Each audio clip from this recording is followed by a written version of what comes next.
So writing for your audience, as I've said before, and you've seen it many times. How many times have you gotten an email newsletter? I use that example a lot because we get so many newsletters in our inbox every day, and it's the wrong one, right? They made a mistake when they sent out the email, and it's actually for young teens.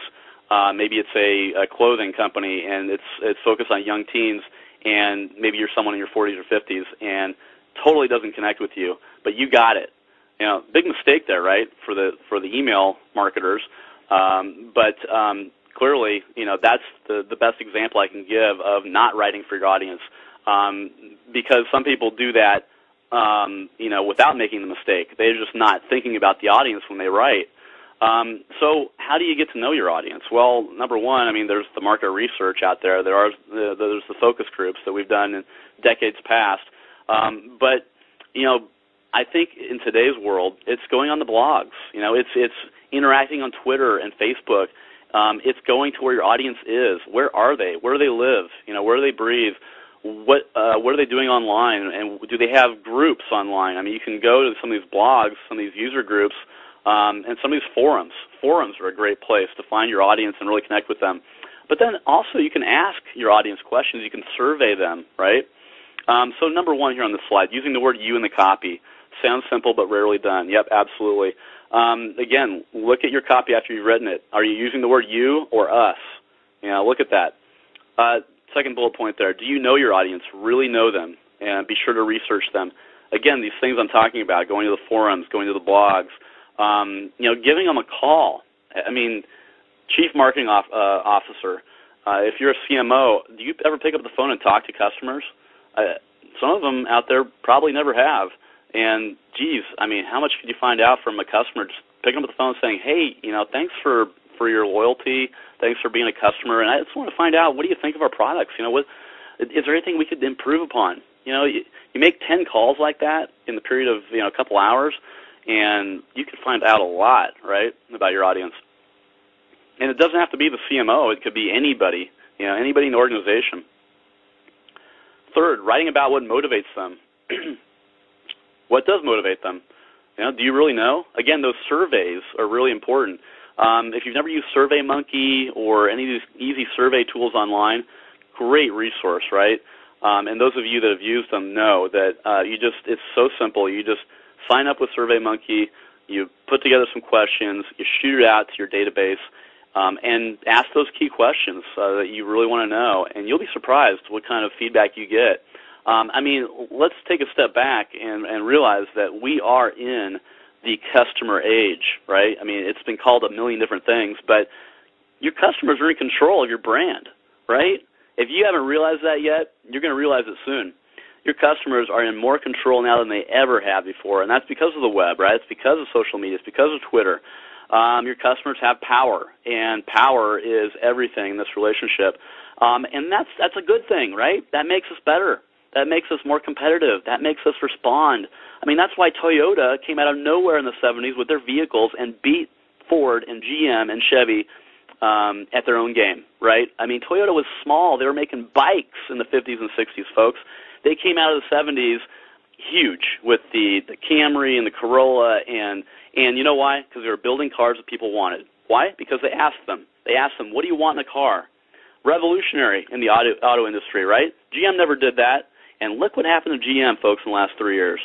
Look what happened to Ford. Ford was almost on life support, okay? So really good example from the auto industry about not writing for your audience, not knowing your audience, not surveying your audience, not researching them, and really understanding what do they want, right?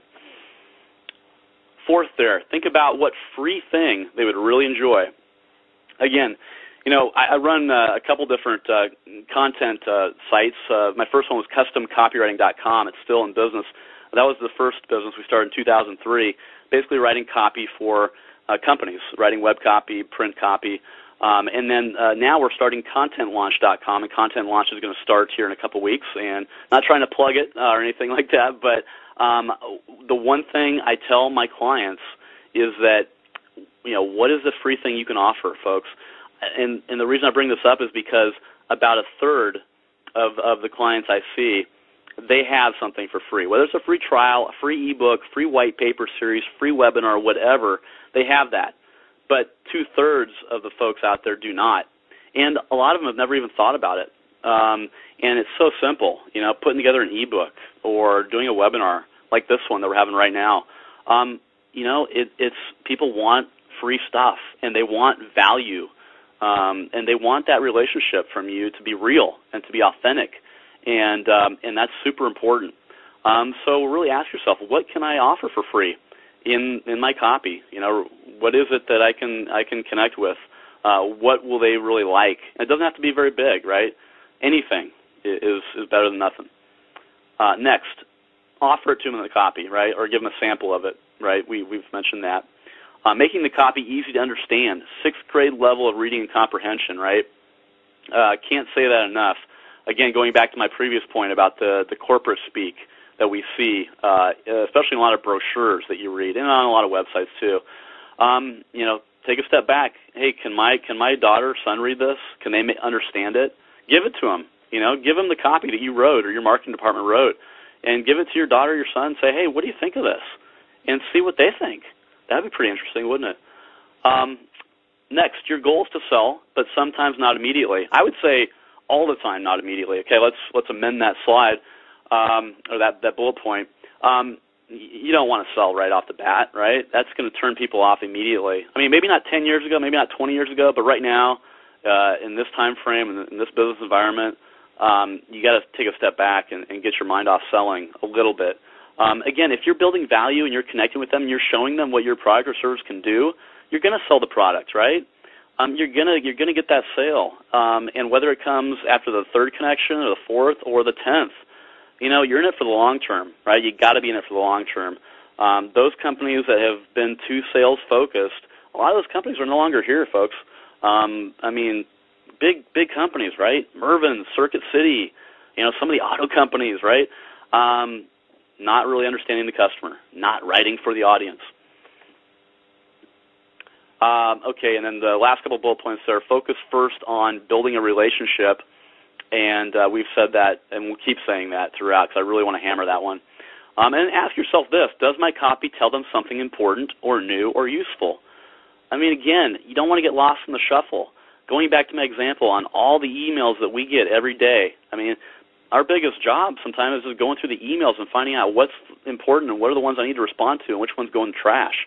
And we probably spend an hour or two a day just doing that, which is crazy, but that's just the day and age that we're living in. So again, what are you telling them something important? What is it about your email or your print ad or your banner ad or whatever you're writing? How is it going to stand out? How's it really going to pop and get their attention? And remember, you only have about 3 seconds, right, to get their attention. Whether it's on the web or they're going through a magazine, you got 3 seconds. You might even have less than that, right? So again, really appreciating their time.